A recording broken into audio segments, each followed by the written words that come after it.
I think there's a lot of new emerging threats in the cyberspace. We've spoken a bit about AI so far in this podcast, for example, and the combination of AI technology and cyber attack is really interesting. So, for example, we talk a lot about social engineering, so encouraging someone to take an action that they usually wouldn't through manipulating them online. With the advancements of tools like creating convincing deep fakes, being able to generate images, pictures, videos of people saying or doing things they usually wouldn't. We're starting to see that used a lot in social engineering attacks. AI is also enabling the scraping and processing of data at an alarming rate, which makes it easier to target a specific user or individual because you're able to get a very holistic picture of all that data floating around in cyberspace, which the person may, as I spoke about earlier, may or may not be aware is out there, which can create a shockingly accurate picture of what someone's up to. So the Nigerian prince can send you a more accurate, more personalized request, knowing someone from your family. Exactly, using that quote, they can know your family, where you recently went. Maybe they could pretend to be a server from a restaurant you just went to at the weekend because you signed up using a restaurant booking app, and then there was a data breach. There's all kinds of stuff that cyber criminals are now able to get their hands on and to leverage and use against you. And then obviously at the national level as well, cyber attacks are becoming more sophisticated. It's not just social engineering. We're looking at a variety of different attack types and techniques which are being exacerbated by evolving technologies, being able to attack more frequently, more often, at scale, exploit vulnerabilities, which is easier than ever, unfortunately, despite how much we're working to try and counter that. Hello, this is your host Kamila Hankiewicz, and together with my guests, we discuss how tech is changing the way we live and work. Are you ready? Isabel, thanks so much for finding time, and I know it's a crazy busy schedule you have, judging on what type of projects you are working on. So really, thank you so much for being here. No problem. It's great to be here. So my first question is, why cybersecurity? Out of all the type of technical subjects, cybersecurity seems to be very mysterious and usually chosen by guys, I would say. Yeah, it's very male dominated field in general. Unfortunately, I left my black hoodie and mysterious cap at home to hack on some code. I feel like that's what everyone expects cybersecurity to be. However, my journey into technology was very unconventional. In the first place, I come from a non-humanities background. I don't think anyone was expecting me to end up in the tech industry. But the reason why I chose cybersecurity is I'm really interested by how do we keep people safe in a world that is constantly evolving faster than policy and legislation can keep up. And I think working in the cybersecurity space, and I help build cybersecurity products, gives you real hands-on exposure and influence to change the way people are thinking about security online and keeping their data private. Okay, and I know that you're part of Global Shapers, and you are actively involved with World Economic Forum. Why you think this is needed, and how youth can influence global leaders to make some changes? Yeah, absolutely. I'm the co-lead of a project at the World Economic Forum Global Shapers called Inclusive Cyber. Inclusive cyber is all about getting more diverse talent into the room when we're building cybersecurity policy and products. And there's two phases to the project. One phase is we go out and lead workshops at London's leading universities, coaching non-STEM students on how to frame the skills they already have for a career in cybersecurity. The second part is then youth advocacy for the youth voice on the national and international stage, where we take data from these workshops and pitch to organisations like UK Cybersecurity Council and NIST about how policymakers and organisations can encourage more inclusive hiring and retain talent from different backgrounds. The core kind of motto of Inclusive Cyber is we want to create a cyber workforce that is diverse as the challenges it will face. We believe that having a variety of opinions strengthens our cybersecurity approaches and therefore kind of security at large. It's been a really successful project. So far, we've coached hundreds of students across the capital, and we have some really exciting speaking engagements coming up soon. Sounds amazing. And is there any project you are particularly bragging about, something which you left lasting impression and some good results and generated some good results? Yeah, there's some things at the really high level and some things at the more personal level. At the high level, we spoke at the UK Cybersecurity Council's International Women's Day event to an audience of hundreds of business leaders, policymakers, students, etc., about the project, its growth, and our key strategic recommendations. That was awesome. But on the personal level, I always see on my LinkedIn like workshop attendees who, through us, started to learn to code through our partner Code First Girls, or they've started going for cybersecurity interviews, they're entering cybersecurity case study competitions. And that on a personal level is really amazing to see, like the small scale impacts of what we've done as well as the big scale. And why do you think we should keep people safe online? How can we keep up with the changes, and how can we make sure that people are aware of digital environment? Yeah, this could be quite a controversial one, because often when I talk about data privacy with people, they say, oh, but I have nothing to hide. My life's not that interesting. Yes, I use these apps, I use like these platforms, but I don't really see why that should really matter.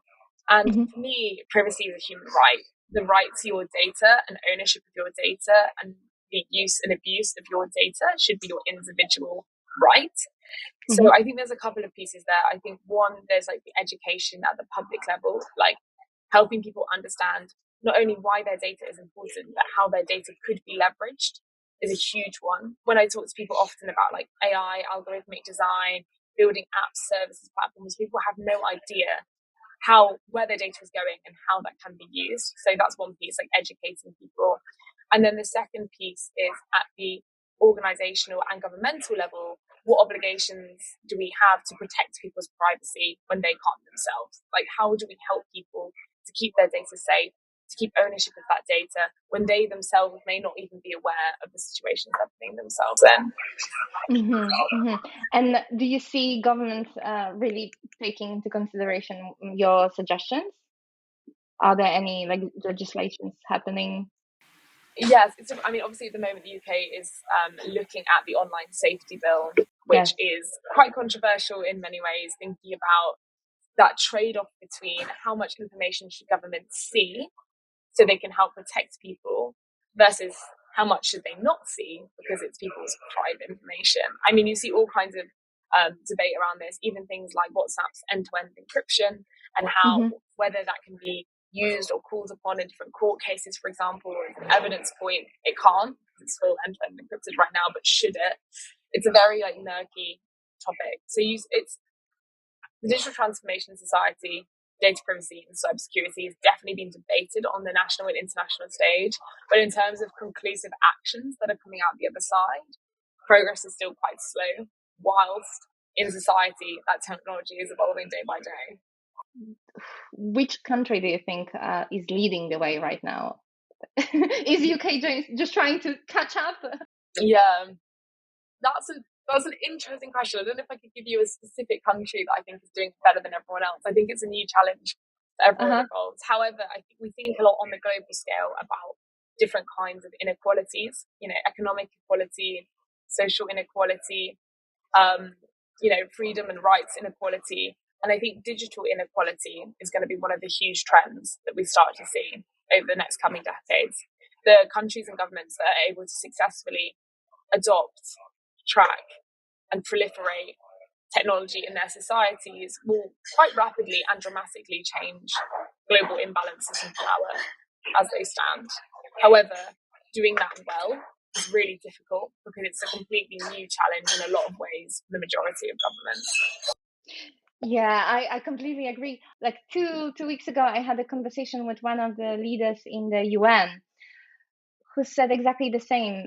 There are lots of governments which are how should I say it?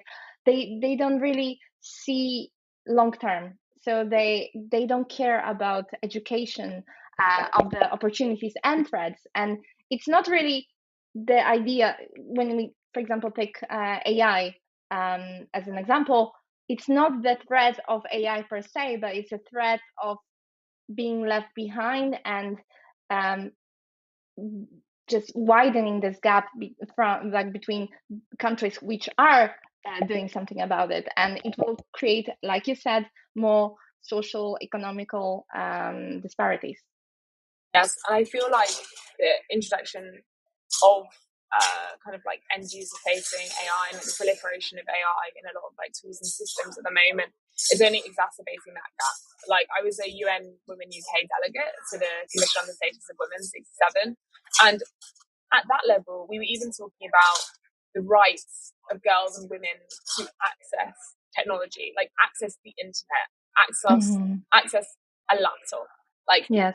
that digital divide, even in terms of accessing technology, is so broad. So then when you layer on top new and emerging technologies, then that gap, as you say, gets bigger and bigger and evolves faster and faster. And without intervention or consensus or better public education, it's only going to exacerbate a lot of the digital inequalities that already exist. Yes, and we live in a gap, in a bubble. Being in London, lots of people don't realize how different reality is for certain countries, and it's tricky to make sure to include those people in a conversation and see their perspective, because we are almost like creating those regulations and policies around ourselves, excluding those types of communities even further. Yes, and I'm really interested in that from a product design perspective. So a lot of my like volunteering work in my spare time is around the digital inclusion of marginalized groups online, right? So, or underrepresented groups at the very least. So thinking about the broad spectrum of gender, for example, the LGBT plus community, but we can take it many more directions further than that. But for example, I once had a catch up with one of the product leaders who designed the NHS COVID app.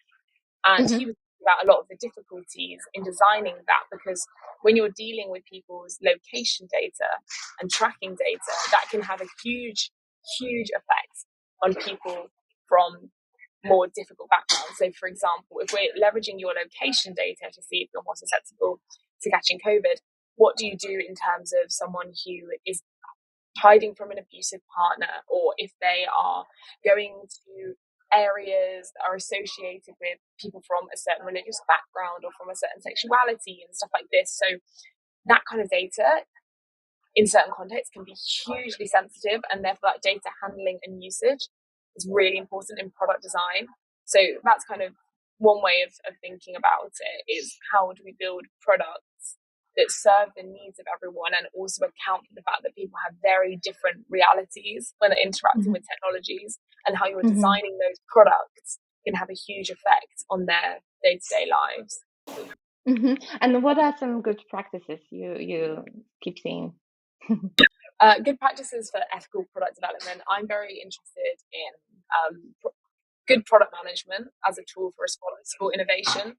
So product managers are the people who are making the decisions on how we build something. Well, not how why we're building something for someone, right? So they should be ideally very close to their user base. They're understanding the problems at hand, they're advocating for those problems, and then they work with their team to design a solution to that problem. It's really important for product managers to have a really good understanding of their user base and the main concerns that they have. And the main concerns that they have from that intersectional perspective, like what does your user base look like? How might people with different access needs, different accessibility needs, different backgrounds use your product differently? And how does your product help to facilitate that? So we see loads of great work, for example, in terms of Microsoft have really great accessibility guidelines, for example, on like their product development, and thinking about how someone with different access needs might need, like light mode and dark mode, or reading things in certain ways, or how a screen reader might interact with their website or their platform, etc., etc. And at the end of the day, those are all kind of product managers should be aware of those kinds of decisions, right? Like, how am I building something inclusive? How am I building something that serves my entire user base? So that would definitely be one of my recommendations. Just product managers always thinking holistically about who might use their products and how they could make sure it works for everyone, basically. You posted recently really cool information about cyberspace. If I can quote you, you said the world we live in today is reflected in the mirror of digital society. Very poetic. Therefore, the inequalities that exist offline are duplicated and amplified in cyberspace. You realize that there are worlds which are intersecting, and that you have to take into consideration all sorts of factors which are affecting how we behave online as well. So what are some emerging cyber threats that people and organizations should be aware, and how can we prepare better for them? I think there's a lot of new emerging threats in the cyberspace. We've spoken a bit about AI so far in this podcast, for example, and the combination of AI technology and cyber attack is really interesting. So, for example, we talk a lot about social engineering, so encouraging someone to take an action that they usually wouldn't through manipulating them online. With the advancements of tools like creating convincing deep fakes, being able to generate images, pictures, videos of people saying or doing things they usually wouldn't, we're starting to see that used a lot in social engineering attacks. AI is also enabling the scraping and processing of data at an alarming rate, which makes it easier to target a specific user or individual because you're able to get a very holistic picture of all that data floating around in cyberspace, which the person may, as I spoke about earlier, may or may not be aware is out there, which can create a shockingly accurate picture of what someone's up to. So the Nigerian prince can send you a more accurate, more personalized request, knowing someone from your family. Exactly, using that quote, they can know your family, where you recently went. Maybe they could pretend to be a server from a restaurant you just went to at the weekend because you signed up using a restaurant booking app, and then there was a data breach. There's all kinds of stuff that cyber criminals are now able to get their hands on and to leverage and use against you. And then obviously at the national level as well, cyber attacks are becoming more sophisticated. It's not just social engineering. We're looking at a variety of different attack types and techniques which are being exacerbated by evolving technologies, being able to attack more frequently, more often, at scale, exploit vulnerabilities, which is easier than ever, unfortunately, despite how much we're working to try and counter that. Yeah, so are there any guidelines, are there any tools which can help people who are maybe not so technical to differentiate what's real and what's fake? Yes, I think fake news was a really big public focus a couple of years back, and now I kind of feel like we're seeing second reality of that, where you can't no longer trust what you see online. And like I spoke about in that quote, obviously the digital world reflects our real world, but sometimes it's not a reflection, it's like a false image. And it's really hard to tell sometimes when it's a bit like a hall of mirrors, right? Like sometimes it is a real reflection and sometimes it's a falsified reflection. So how do you decide what's real and what's fake? A couple of techniques I would definitely recommend. I work in an organization called Cybersecurity. We do a lot of behavioral science. We do human risk management with a behavioral science focus. So kind of figuring out why people fall for cybersecurity attacks and how they can protect themselves. And a lot of the guidance that we give is around how does this piece of news, information, content make you feel? Because often a lot of cyber attacks are based off a very emotive hook. Maybe you see something, you feel really scared, you feel really nervous, you feel really excited, and just taking a minute to pause and be like, okay, this is unusual, it's kind of exceptional. Before I react or engage with this in an emotive way, let me just fact check what this is. Let me check that URL, let me Google the author of this article, let me do a reverse search on the email address that this has come from, for example. And so just pausing in that moment when you have an emotive reaction is quite a powerful way to counter like cyber threats or like phishing attacks, for example, that might come against you. In terms of other recommendations, I think in general, everyone practicing cyber hygiene in the same way you brush your teeth is really important. So deactivating old accounts, making sure your privacy permissions are up to date, making sure your loved ones' privacy permissions are up to date, just doing a bit of like a spring clean regularly of your digital presence and tightening things up online is also a really helpful way to help people stay safe online. I guess it's tricky for people who are acting emotionally, right? Because the checking and cleaning and like double crossing the facts is the last thing they will do, and it's almost like if we should have some kind of guidelines, sorry, not guidelines, like a guide who would maybe give us some alert, like be careful that doesn't look that doesn't look like a human, or that doesn't look correct. We are seeing that more and more. I mean, on the AI discussion, I've spoken a bit about how cyber criminals might leverage AI to attack people, but also AI is being used to defend people. So, for example, I'm a Gmail user, and my Gmail, I have advanced vision protection on, and it will often scan my emails. And when I open something, it will say at the top, like, be careful, like this has traits of being a suspicious message or a suspicious email. Think about it before you engage with it, or like, do you want to report it as a phishing email?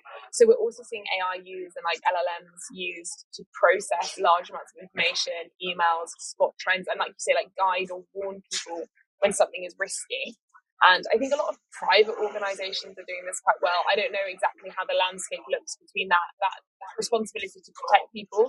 I don't know how much of that sits at like the government and policy level, and how much of that sits with private organizations who are developing these apps and interfaces that people are using. But I do think there is a lot of opportunity as well in digitalizing society to protect people and help people, coach people, guide people on adopting more cybersecure behaviors. What are the trends which you think will reshape industries in the next decades, and how businesses can prepare? There's definitely a lot of trends out there. One, I think, is enhanced personalization through like leveraging AI every step of the process. So us all having more personalized and tailored days of work, using tools that help us accelerate our personal productivity. I see like a lot of innovation in that space, but also personalization of the products that we use and the tech products that we use, the way we shop in store or online, all of this, because if we use like large scale like AI like data models, for example, or machine learning models, we can start to emulate and predict different behaviors for specific people who fit into certain groups due to their user characteristics, which can overall be quite a positive thing. I think that personalization is quite controversial because it's often used to sell us more stuff we don't need. But I also think there's a lot of space for innovation, for making us more productive at work, happier, healthier, etc. So I'm curious if that is like a general AI trend. I mean, another huge trend will be, it does just change the nature of work. With the shift to remote working, obviously with the pandemic, like that was one great overhaul. But now for the majority of us, there are now developing new tools and ways of working that fundamentally affects our job, reshapes our jobs, rename our jobs. I mean, even as my work as a product manager, there are so many tools in which I could use to like collate user research, synthesize user feedback, pitch a product idea, do brainstorming, workshopping, which I would have previously all done manually, and now my role is starting to look different because of some of the technologies at hand. And they are powered by AI, or it's still pseudo AI? Yeah, I mean, that's also controversial. And I think there was a study, I have to try and find it for you, but there was a study not that long ago of seed startups. I think it was seed startups pitching for funding. And of all the ones that claim they use AI, it was something like 25% of them were actually found to use AI in the end product. Yeah. It was the same, it's just trends, right? And names changing. So before it was NFT. Now no one is talking about NFT. But yeah, like if they were NFT startup, they were getting lots of funding. Yeah, it's funny. You mentioned this bit about designing algorithms, designing models around personalization, but like you said, at the beginning, I think, of our conversation, people also want to have transparency around what they are given, like why they are given this result and not other. And I think one of the very crucial area of AI which we have to tackle right now is to explain how it works, to give people more transparency of how the algorithms are designed. What's the right way to make AI algorithms more transparent and understandable, especially in critical domains like finance, healthcare, or finance? For me, I think there's kind of like three main phases in which we need to particularly consider AI transparency. The first is the inputs used to train the data model. Mm-hmm. Often, the data set that you need to train an AI model has to be huge, right? It has to be absolutely expansive. And because of the scale that is required, often these data sets unintentionally hold a lot of bias. Because like I said earlier, the data that we have reflects our current society. Our current society contains a lot of biases. So the models that we are training the data we're training AI models on is also often biased. So understanding what data it's been trained on, what are the implications of that? What are the risks of that? And how could that affect the results in kind of an adverse way, I think is really important. This also comes to processes that might be done to the data, like data cleaning or like data fabrication. That is insofar as like adding additional or synthetic data into a data set to try and balance it out or make it less biased, but at what cost, etc. So that's one camp body. What data is the model being trained on? How is that going to impact how it thinks? What are the risks that can be up front? The second is, as you say, the algorithmic design itself. What are the assumptions that hinges off? How can we validate those assumptions? Do those assumptions work better or worse for certain groups of people or certain contexts, for example? And then finally, on the output, what is the output that's come out? How has that output been manipulated further in any way? Has it been cleaned in any way? And what post-processing has been done to give us those kinds of results? And how is that output going to be leveraged? Like what decisions does that inform, and what does it mean for those decisions? And I think thinking about AI ethics and transparency every single phase of the data pipeline is really important to give that overall transparency that you spoke about. I agree, and I think the most important area, like one of the most important areas, is to include to have diversity of who is designing those algorithms and how those algorithms may be used. One of the challenges for organizations and governments is to ensure that the models we create are more inclusive. Since you've been working around diversity for quite some time, do you have any advice what works?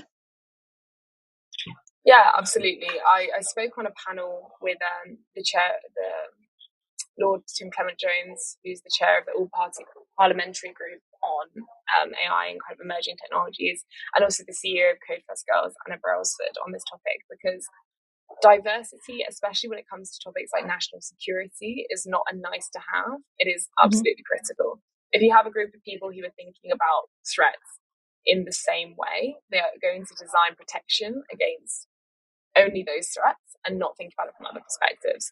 And I think that goes for a variety of things. Like you say, like diverse teams have been found to have better business outcomes. It's obviously ethically the right thing to do as well, right? I kind of hate that's why we are here. As a business result, exactly. But they've proven time and time again to perform better, generate more revenue, create more holistic solutions, because you have so many more perspectives in the room. So when it comes to then actually like creating those diverse teams themselves, I think one of the most important things to think about is that the talent pipeline is broken. Like when we think about the funnel of talent, by the time we get to which the point people are thinking about who's going to design these like AI algorithms, they're often looking at a small percentage of computer science grads from X courses, from X universities, where already the makeup of that group is wildly inaccurate reflection of modern society. And so if we can't rely on that very small part of the talent pipeline, like where else can we be getting other voices into the room? Like, is that people who've done different degrees and are career switching? Is it people who've done 20 years in like the healthcare industry, like on the ground, and now want to move into tech? You know, where can we find these people and encourage them, foster them, upskill them to make sure that the teams that we have building these products are as diverse as the challenges they face?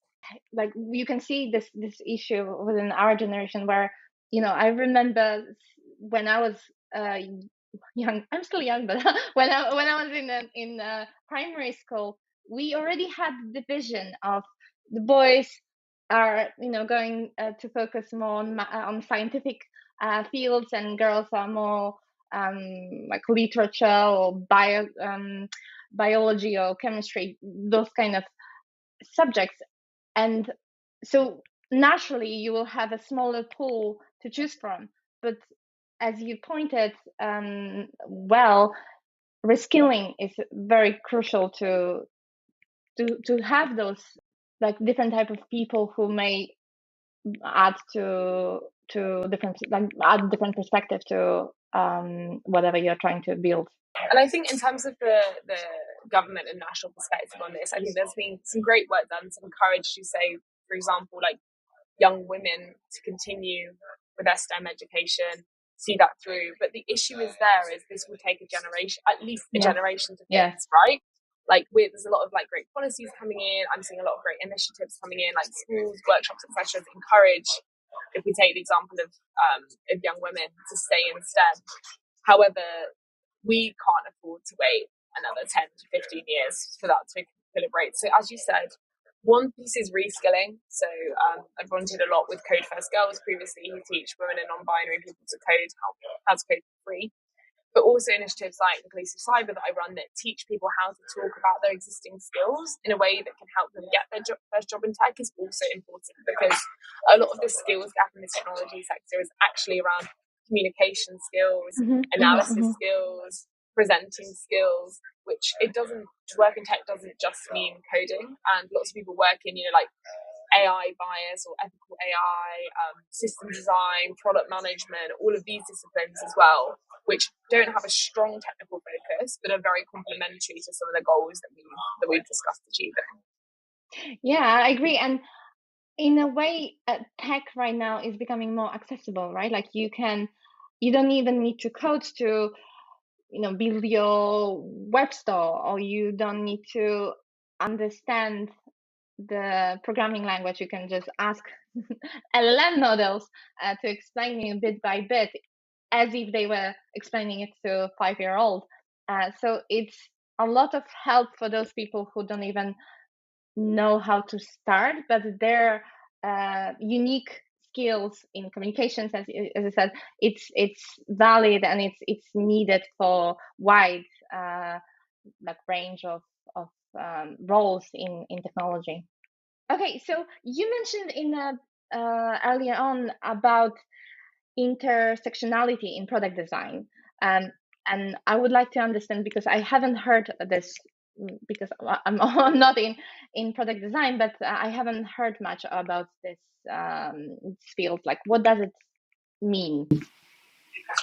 Yes, I think it's a kind of a step further than just inclusivity in product design, like we were speaking about earlier, right? Like thinking about how someone from a certain background might experience or use your product differently to the next person. And intersectionality is just the idea of intersectionality, just the acknowledgement that we all have various parts of our lived experience that constitute who we are. So, for example, if we just take things at a very high level, we can think about gender, for example, and how someone who has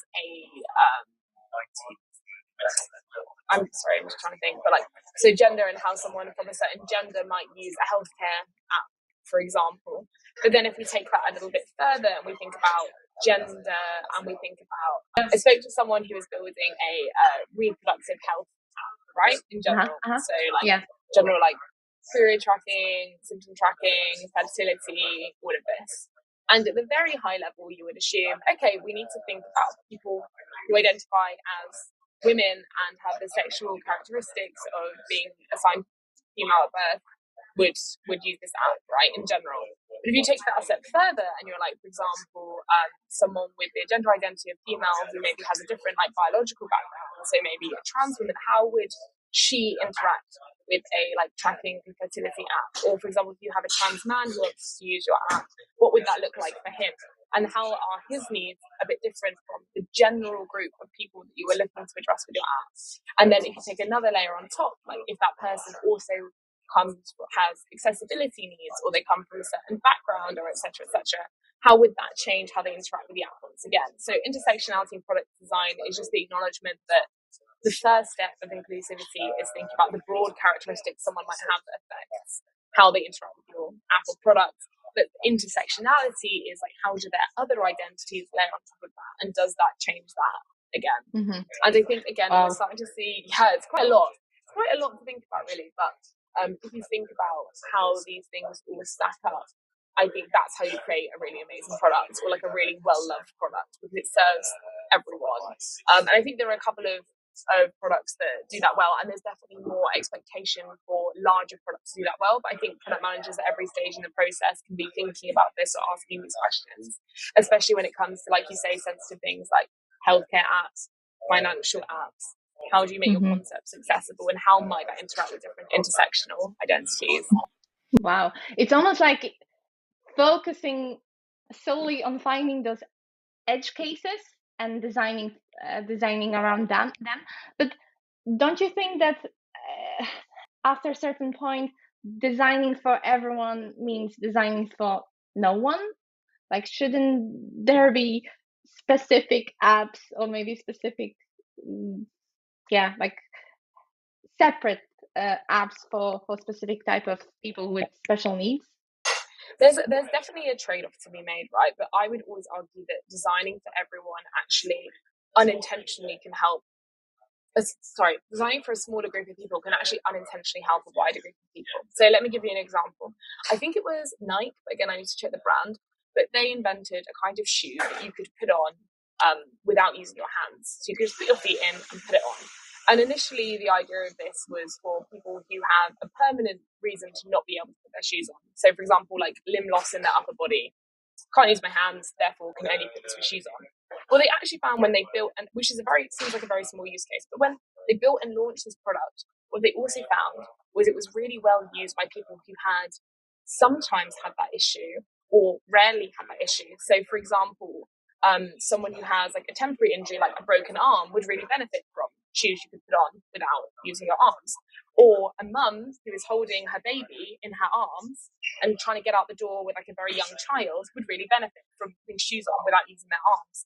And I think this happens a lot in product design. I think it feels like you're designing for a really small section of society. So, for example, I talk about the example I gave on like a reproductive app, but actually maybe that use case would help lots of other people who are experiencing things at different times, even just temporarily or sometimes, which means the user base you're affecting can actually be quite broad. And I think this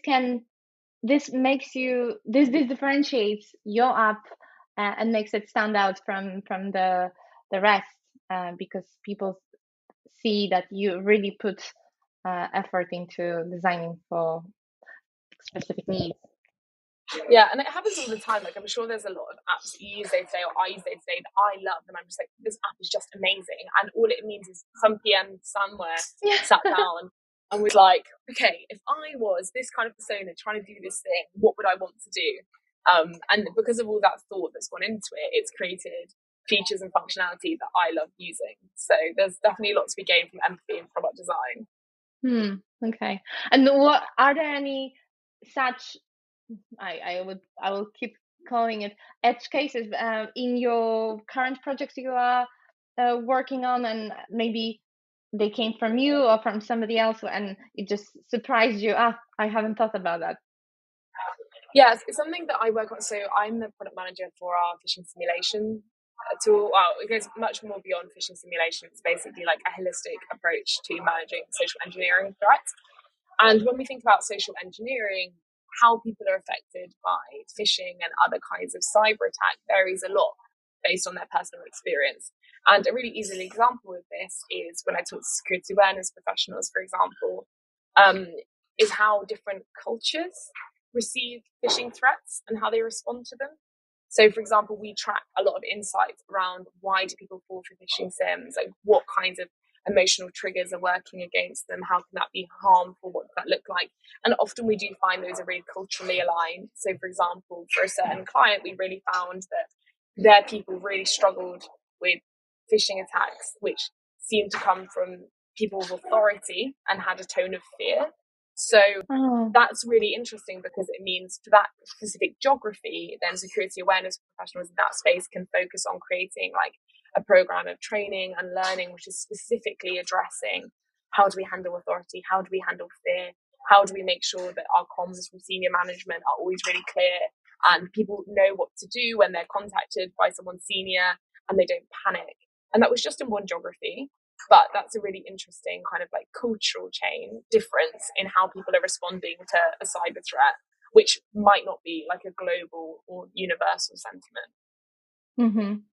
Yeah, but you're right. Some cultures will not admit that they are not sure, but they will not admit, for example, that they will still follow. Like, yes, they will still follow the authority voice, let's say.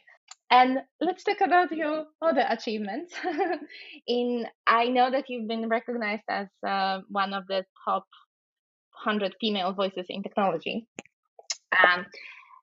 And I know that you advocate for diversity, but you also do not exclude anyone. And you want to make sure that all the voices are being heard. So how do you see role of like modern women evolving in field of technology, not to be excluded, not to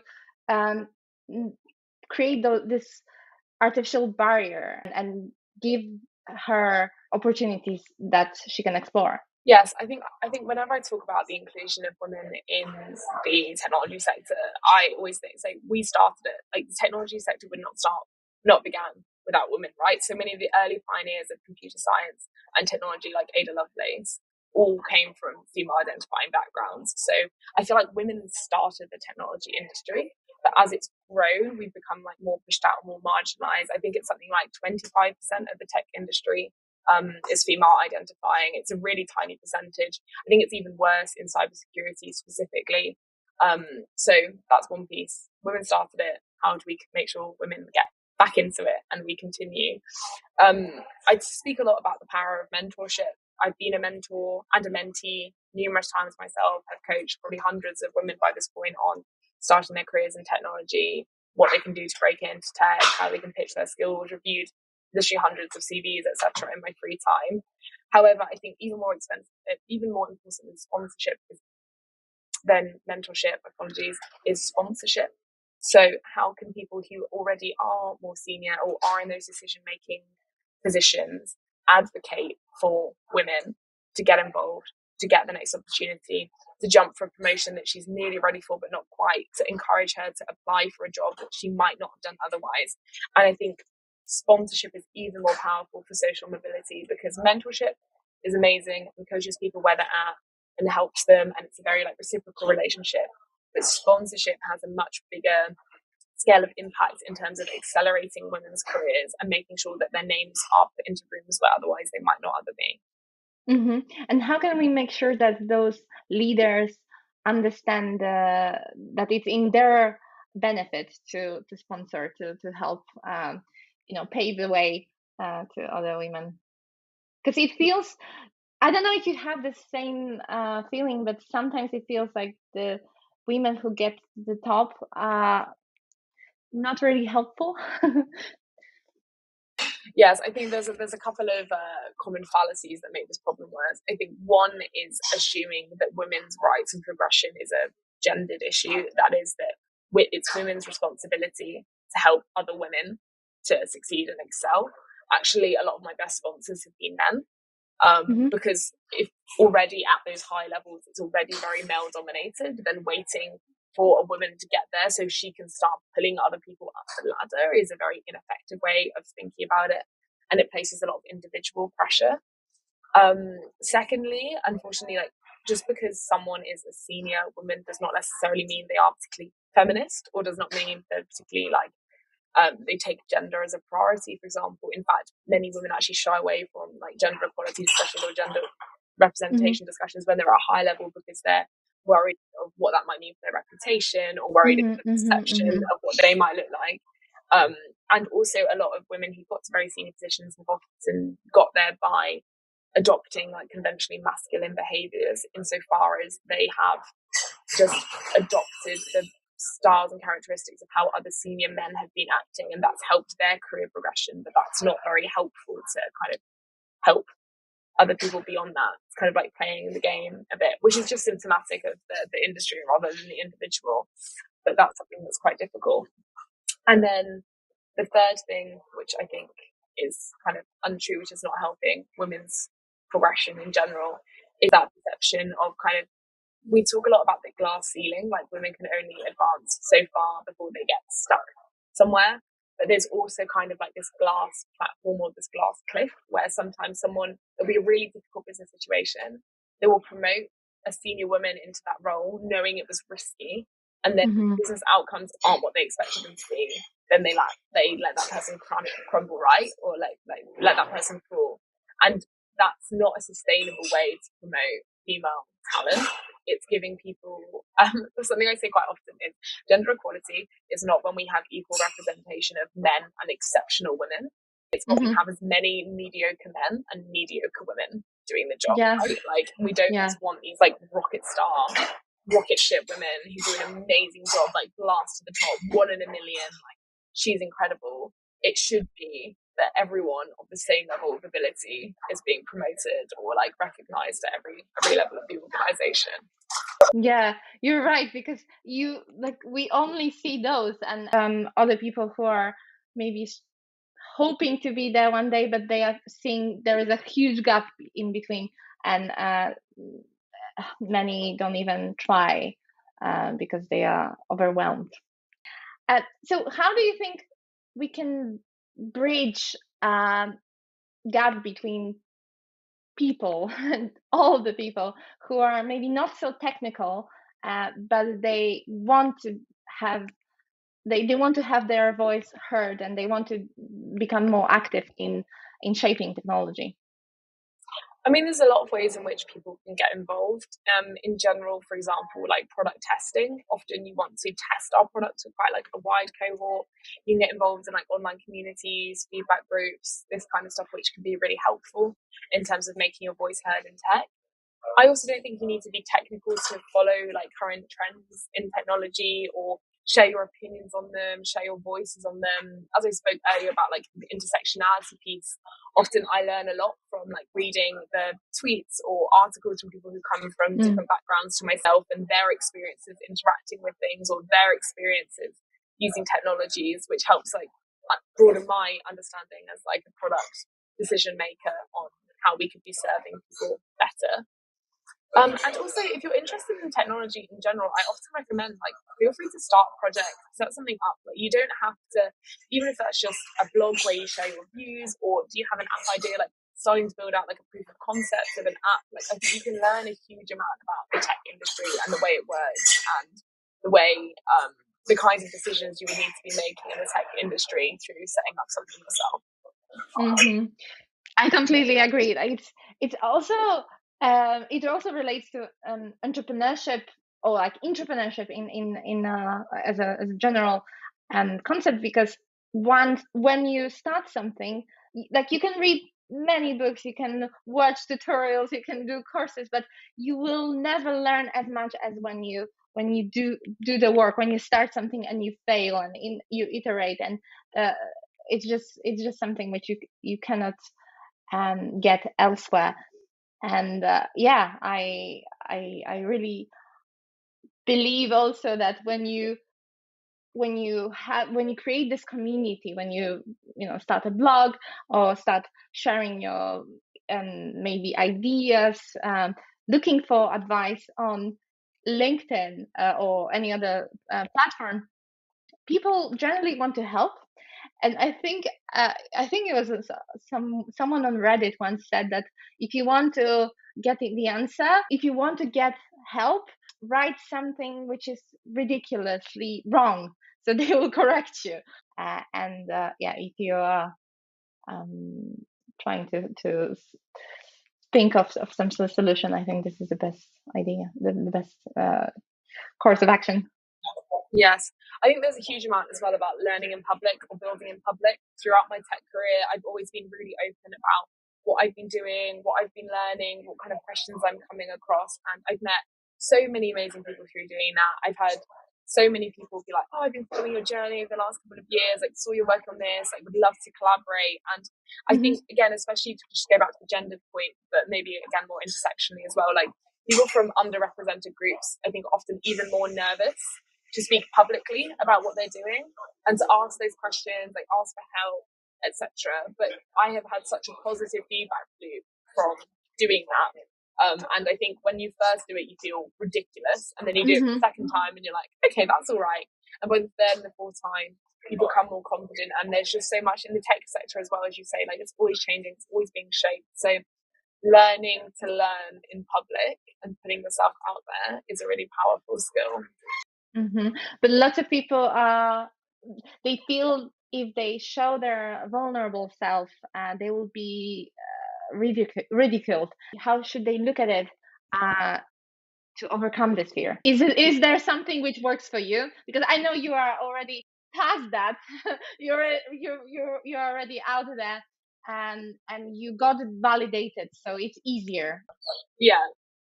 Yeah, but for people who are just starting, who are not sure, and I know there are lots of great people, when you talk to them one-on-one, they have immense knowledge, but they never share it because they think, if I'm not sure about something, or if I make mistake, someone will point that out. Yeah, I think a couple of things that have really helped me is, people talk a lot about imposter syndrome, but I want to talk instead about spotlight syndrome, which is just the belief that everyone is so invested in what you're doing. People, in the nicest way possible, people don't really care what you're doing, right? Like, you write a LinkedIn post and you're like, oh my gosh, every single one of my connections is going to be thinking about what I said and what I did. Most of them won't even see it. Most of them will scroll past it. But maybe 5 people might read it and be like, oh, that's really interesting. Like, I didn't know that Isabel was working on those things. Like, I didn't know she was thinking about those kind of questions. And then maybe one of those people will be like, oh, let me message her and we can collaborate on that, you know?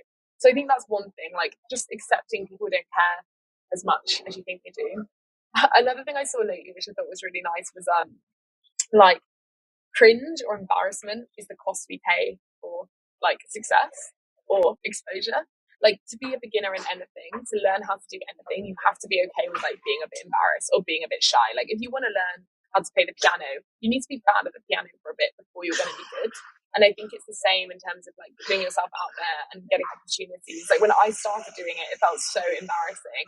But since then, I've done so many like international talks, you know, I've had so many amazing opportunities, like multiple like advisory positions, like this kind of stuff, none of which would have happened if I hadn't initially like started putting myself out there. So I think that's really helpful.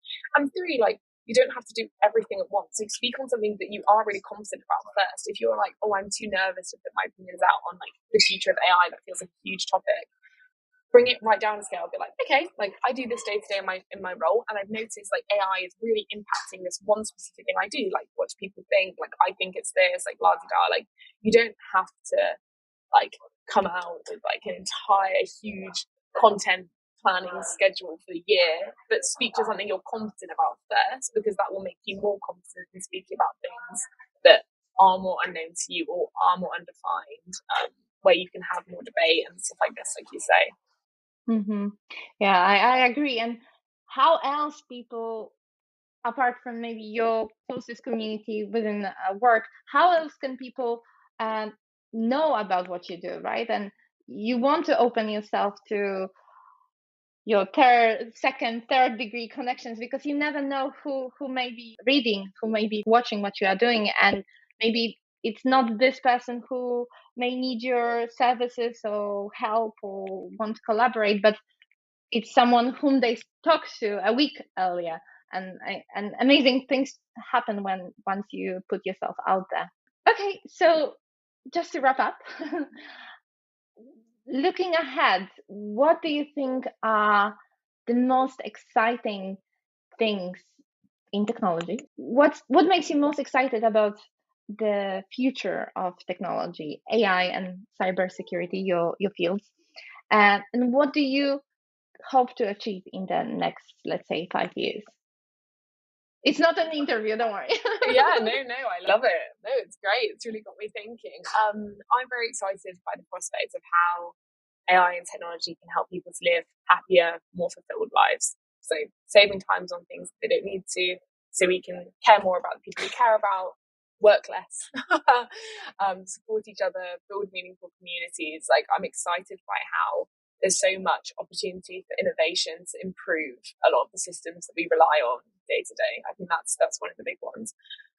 For me personally, I'm excited to continue developing in my career path, making harder and harder judgment calls, influencing products at increasing greater scales. And I'm also excited to share more of my expertise and knowledge in terms of topics we spoke about today, like AI, gender diversity, product development, so we can create an overall more informed society that helps people to take control of their digital rights and digital autonomy. It's going to be a great time. I really think that I career switched into technology from an unexpected background, and I just really think it's the place to be, and that belief I think will only continue over the next 5 years. We are biased, right? I am so biased. We could live somewhere in the middle of nowhere and just doing gardening or That sounds lovely. I mean, what I also say with one of my big bets on technology is no matter what industry you work in, technology is relevant. Even if in 5 years I was to be like, I'm going to swap into healthcare, or I want to swap into, I probably wouldn't swap into fashion, but whatever it is, I want to swap into retail, or I want to swap into policy, agriculture. No matter what, even agriculture. No matter what industry you're thinking of, there is always a technology slant to it, because every single industry, pretty much without fail, is going to be impacted by technological advance and change in the next 5 years. So I think that's really exciting too. Yeah, and when I see sometimes when I scroll over LinkedIn profiles of C-level people, you can see that sometimes they jump from completely different industry to what they are doing right now, because like you said, lots of skills are transferable, and just the fact that you understand that you've worked on maybe specific scale or specific type of maybe geography, it matters. So we should not get attached too much to our job titles, because they always change and there is always a new trend, right? Like data science, I heard that data science is no longer the big the hot one. Now it's turned into data decision science. So maybe in cybersecurity there'll be something else soon as well. Yeah, it's something like a third of people in schools are going to be doing jobs that don't exist right now. There's so many jobs that are becoming more and more important with evolving technologies, that you just have to learn to cultivate your core skill set and stay open-minded, as you say, to new opportunities that arise, or see where new trends are going in the career market. Yeah, and when I was younger, when I was before university, I wouldn't think about becoming a YouTube influencer or influencer per se, but this is an actual job right now. Yeah, exactly. Tough times, but exciting times, because so many things are changing, and AI is going to be like a co-pilot for us, right? Like we are going to be more efficient, hopefully. We can do more things at scale and more precise, because we will have more relevant data at our hands. and maybe we will have more time to actually live outside of our offices. Exactly, that's definitely my hope. Thank you so much, Isabel, for this amazing conversation, and hopefully we will have many more people inspired by what you do, and more diverse voices in cybersecurity, because this is a big topic which we have to crack. Yes, thank you so much for having me, Camilla. Thank you.